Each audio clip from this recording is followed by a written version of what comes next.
Hi everyone, in this lesson we are going to talk about groups that activate or deactivate benzene rings and how we can use the electronic effects to explain this phenomenon.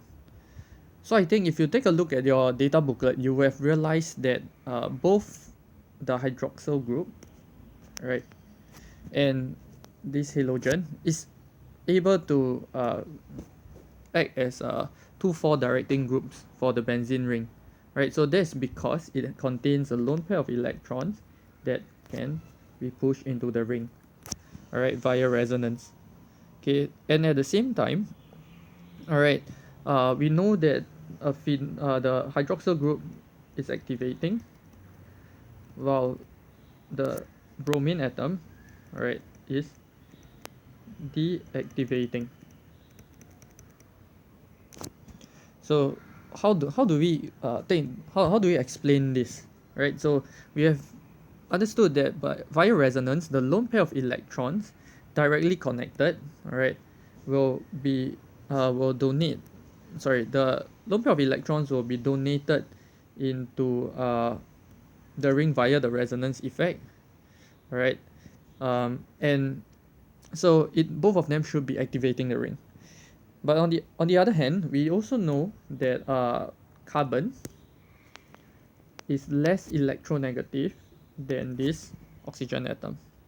Alright, so there's a delta plus and delta minus respectively. Alright, because carbon is also less electronegative than halogen atoms. And what we realize is that there could be an inductive effect outwards too. Alright, pulling electrons this way. So I'll just label them I over here. And for resonance, okay, I will label it as R. Right, so this is our third point here. Okay, standard rules of electron withdrawing and donating effects applies. Right, and finally, how do we know whether it is activating or deactivating? By looking at the data, right, we know that this is activating.